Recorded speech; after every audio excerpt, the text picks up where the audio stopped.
Hi guys, we warmly welcome you back to our channel, and we'd like to talk about Formula 1 pit stops in this video. We're going to dive deeper into the world of racing and get down to the nitty-gritty details of everything about pit stops. And yes, it is more than just stopping, changing tires, and accelerating away. To perform a smooth pit stop, the team needs to make split-second decisions and be precise. The DHL Fastest Pit Stop Award was established in 2015, and it's there to recognize exceptional teamwork and performance from the unsung heroes who critically contribute to the driver's success on the track. So, how does it all work? Let's take a more in-depth look. How many people are in a Formula 1 pit stop team? A Formula 1 pit stop team consists of more than 20 people, and they're responsible for stabilizing the car, changing the tires, making adjustments to the aerodynamics, and safely releasing the car. Each team has one pit stop crew that services both cars throughout the weekend. That means across all 10 teams, over 200 people are involved in the pit stops up and down the paddock. What are the responsibilities of each member of the F1 pit team? The tire gunner is an important member who operates wheel guns to remove and fit wheel nuts. This loosens the nut that holds the tire to the wheel of the car. It tightens the nut back onto the wheel when the fresh tire is fitted. While they operate much like a wheel gun you might expect in your local garage, these are supercharged and spin at more than 10,000 RPM. The tire gunner can earn $5,000 per race, while his annual salary can reach $350,000. The tire off man is responsible for pulling the 10.5 kilo tire off of the car as quickly as possible. When the car approaches, the tire off crew member and the wheel gunner are poised on their mark. The driver must hit the mark precisely, otherwise the 8 members of the crew will have to reorientate their positions to complete their tasks, slowing down the stop. The tire off man can earn $3,500 per race, while his annual salary may reach $270,000. The tire on man brings the tires to the pit box and then fits them onto the car. When the call to pit is given, the pit crew will be instructed on which set of tires to fit to the car. This should be simple enough, but can become confusing during a double stack pit stop.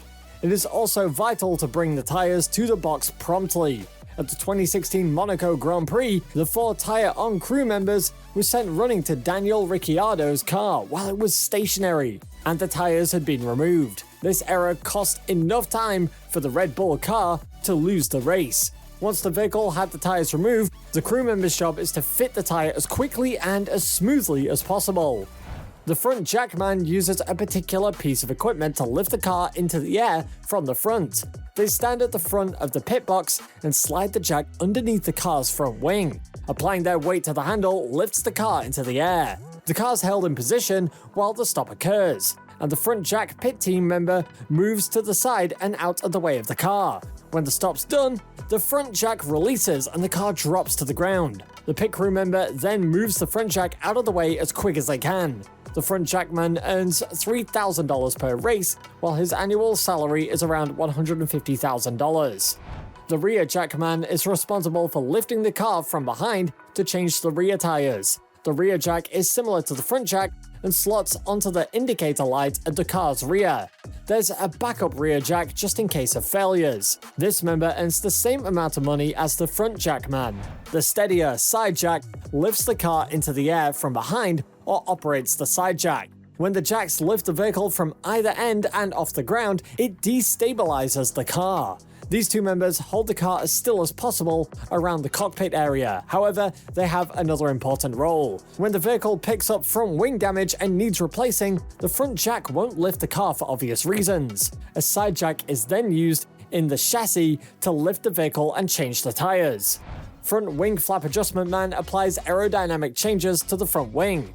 Depending on track conditions, tire wear, fuel depletion, or driving style during a race, the flaps on the front wing may need adjusting.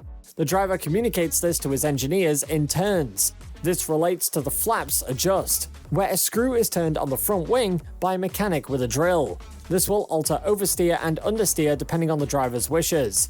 During wing changes, these members of the crew will assist with fitting a new wing. They earn up to $3,000 and $150,000 per year. The crew chief is the leader of the pit crew, and they're responsible for all aspects of the team, car setup, from the car's construction at the shop down to in-race handling adjustments, and at-track activities. He can earn $10,000 per race and a whopping $1 million per year. The fire extinguisher man stands ready with a handheld fire extinguisher to put out any fires that may occur during a pit stop, at least long enough for the pit crew and driver to evacuate. This job became standard following Jos Verstappen's 1994 pit fire. Sometimes, more than one pit crew member may perform this role if a car comes in for an unscheduled stop with mechanical issues involving a fire or excessive heat, for example, overheating brakes. The fire extinguisher man earns $500 per race and up to $30,000 per year. How to get a job as a member of a Formula One pit crew. No member of a Formula One pit team is employed to fill one of these roles solely. They are all mechanics and engineers with a broader role within the garage. Therefore, the best way to become a member of a pit team is to become an engineer. Look into studying an engineering degree at university, such as an engineering foundation degree or a higher national diploma. Also, keep an eye out for any work placements or apprenticeships at teams that become available.